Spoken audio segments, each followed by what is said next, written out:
Violence interrupters, community activists are taking to the streets on Monday to shed some light on the systemic changes that they say need to happen so that New York can lead the way in human justice reform. The march will start at Barclay Center in Brooklyn and make stops at Borough Hall, Foley Square, 59th Street, and then end up in Queensbridge. So joining us this morning is the man who is leading the way, community activist and founder of CCD Worldwide, Kristofer Bain, but better known as K. Bain. Yes, ma'am. Thanks so much for being here this morning. Thank you. We appreciate it. Thank And we you. appreciate the work that you do. Yeah. Pleasure to be here this morning. But you are really on the front lines on this fight for marginalized communities. So what do you think right now is the biggest threat to communities of color right now? Oh, man. So there's a number. The human justice model is built around understanding that there's a number of gears of oppression, and they're interconnected, interrelated, and compounded. So, for example, you have people who are really passionate about food injustice, and that's all they want to talk about. You have people who are really centered on mass incarceration as an issue, or reform to education. What we understand in human justice work is that you can't go off in a silo and make a real transformational change in communities. They are interrelated, these oppressions, and have to be dealt with that way. Yeah, so one solution doesn't solve everything. That's right. Right, There's so no silver bullet. multiple people at the table, right, for a conversation to talk about this. Earlier this week, community leaders certainly fed up with violence. They marched on the streets of Bed-Stuy, Take Back the Streets, after a string of really violent and deadly incidents. Now, your organization has a crisis management system to address many of the issues. How does it work, and do you see it really playing out maybe on a larger scale? Absolutely. So that's my sister Coco from Both Sides of Violence in Bed-Stuy leading that charge. And the crisis management system is something we are co-architects of. So that's a network inside of New York City of grassroots organizations that are focused on addressing the root causes of violence in our communities. And to your question around how we've grown and how this impacts the country, CCD, my nonprofit, was one of the groups called on by the Biden administration to work in 19 cities around the country to address this pandemic of violence.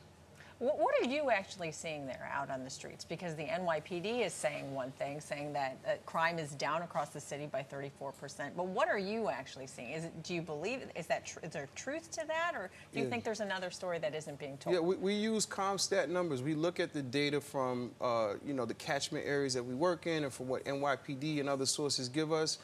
And there has been a dramatic decrease, even a stopping of violence and shootings in certain areas in our city, but that means nothing to the mothers who are bearing their children, to the horrendous and barbaric incidents that we see in the news.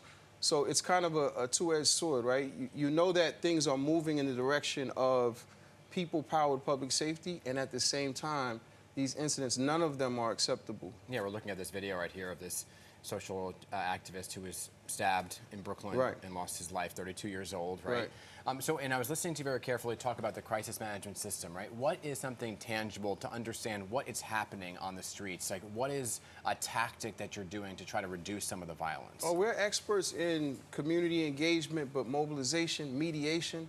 So we train communities how to take back those spaces that, historically have been known for violence. My organization, we worked in Queensbridge houses, for example, and over a year and a half, almost 2 years, not a shot was fired in the largest housing development in North America and arguably the world. And that happened because the community is the solution. So when you talk about the work that we do, managing crisis is one thing, but human justice is another. Human justice is about putting people-centered solutions into effect, right? Looking at the humanity in people to solve these problems and issues. So what can we do? Well, the march is a great place to start. Our Human Justice March is our 3rd annual. It's about solidarity, bringing in leaders from around the country and around the world. I was recently invited to the House of Lords in London to speak about human justice and what it is we do there. As I mentioned earlier, we work in the Biden administration around the country to have these conversations around effective solutions. We have to do things with young people that are sometimes outside of the box. But the good thing is we are those persons from the community that have that trust that many times law enforcement and other agencies don't have. Yeah. Well, you're bringing hope back to the community. Absolutely. Appreciate you, Kay, for all you're doing out there to keep everybody safe and the community safer and to bring awareness. We're going to give you a shout out here to lace up your walking shoes on Monday for the Human Justice March, kicking off at 11 a.m. at Barclay Center. And anybody can just kind of join in, right? Can you stop by aboutccd.org just so Okay. you can learn a little bit more about the stops, the places we'll be for the march? Yeah. And I hope to see you all out there as well. There you go. And again, Very that website. Aboutccd.org. Great. Okay. Thank you so Thank much. Thank you all. And thanks for the work that you do.